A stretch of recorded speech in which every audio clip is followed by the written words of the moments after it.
Salut, c'est CloneFX. Aujourd'hui, jour numéro 7, me semble-t-il, du challenge pour passer rentable sur les marchés, notamment Forex avec Euro GBP. Alors aujourd'hui, ça va être vraiment court. Je sais que j'ai dit ça hier et qu'au final, la vidéo c'était la plus longue que j'ai jamais faite, mais là, ça va être vraiment court tout simplement parce qu'aujourd'hui, j'étais devant les marchés. Voilà, donc j'avais cours que ce matin. Donc j'étais, et c'était très rapide, j'étais devant les marchés, j'ai pas pris de trade parce que j'ai rien vu d'intéressant, il n'y a rien qui m'a plu. Ici donc là, je vais mettre en chien, voilà vite fait, hop, voilà, hop, hop, hop. Donc là j'étais aussi, pourquoi? Parce que lundi, mardi, mercredi, je m'attendais à... Putain, hop, je m'attendais à ce qu'on fasse ça pour pouvoir jeudi, vendredi retracer ou alors continuer jeudi et retracer vendredi. Mais en tout cas, je m'attendais à une hausse. Donc moi, je cherchais des buys. Donc, hop, je vais dans les mains directement.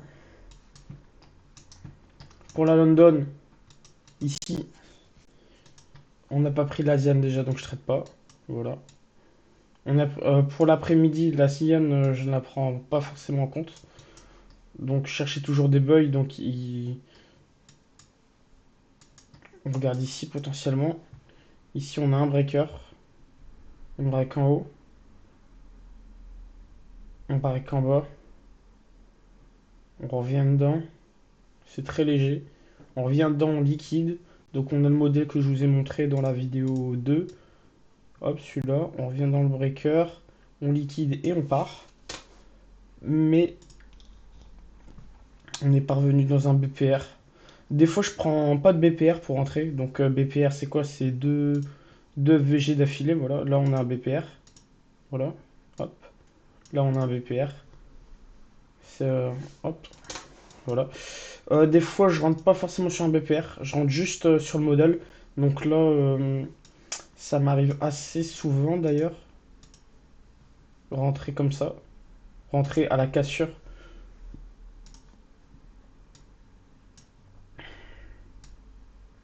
Voilà. Et target plus haut. En fait, je vais vous faire mon modèle. Hop. Breaker. On revient dedans. Et moi, je mets un ordre limite. Position short, voilà. Et moi, je vais mettre un ordre limite ici.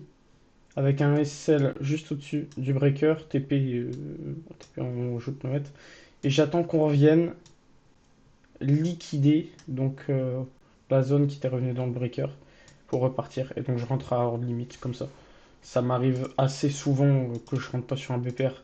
Mais quand je rentre sur un BPR, je rentre sur un BPR au-dessus de cette schématique. Hop, je rentre au-dessus de cette schématique. Donc ça me permet de diminuer mon RR.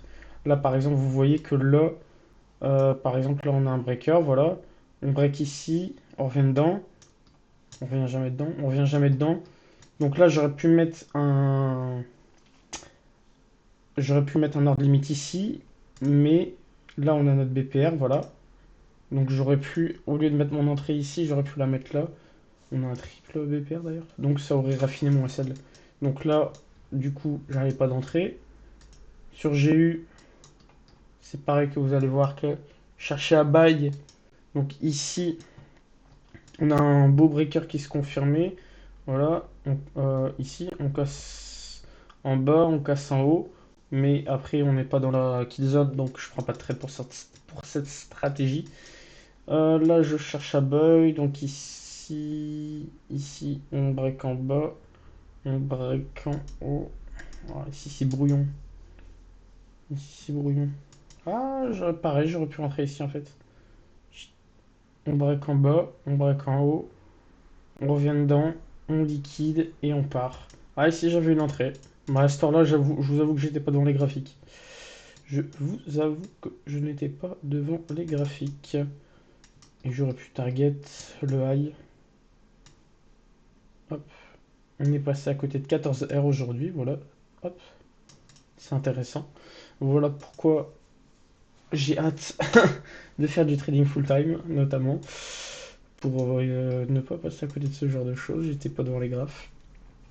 Donc Ah mais non, là on est sur le DXY au lieu. Et merde, le con. Oh le con. J'ai pas fait gaffe. Ouais, donc là on n'avait pas de... Ouais, non, là on n'avait pas de trade du coup sur jeu. Donc je me suis trompé. Là non plus. Ouais, donc je me suis trompé. Donc EU, voilà, pour ça il n'y avait pas de trade.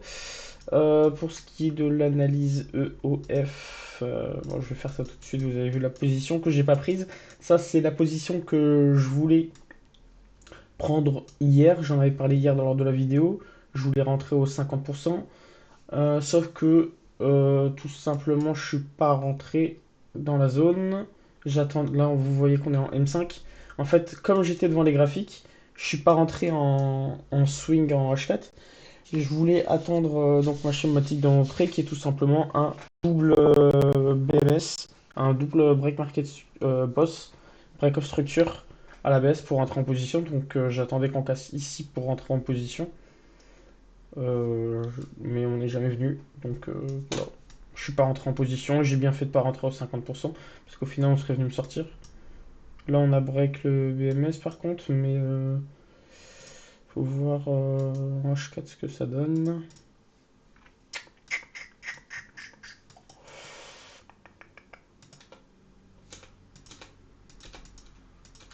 Hop, hop, hop. Donc là, on a une nouvelle structure. Hop, nouvelle structure à la hausse. Là, ça nous fait de l'efficience à la hausse. On revient dans cette zone. On break en haut. On revient dans cette zone-là. Ça m'embête de racheter parce qu'ici, on n'est pas efficient. Ah, je pense que je suis plus acheteur, hein. Je pense que je suis plus acheteur et ça va devenir un SMC trap. Parce qu'on vient pas dedans. Mais là, on commence à faire de l'efficience à l'achat en H4. Mais souvenez-vous qu'hier, on a vu qu'on était efficient en daily à l'achat.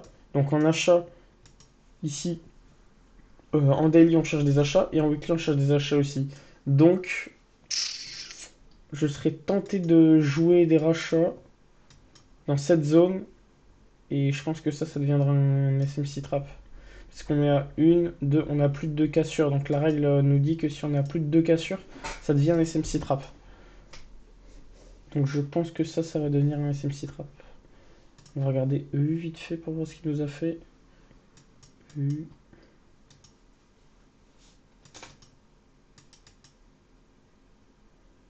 Ah bah si, il break.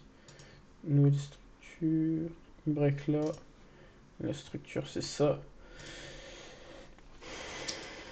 Lui il est un peu brouillon. En plus le prix il est inefficient ici. Cette zone est inefficiente. Donc ouais, EU par contre il est inefficient. En H4 par contre on est efficient à la baisse. En H1 qu'est-ce qu'il nous fait?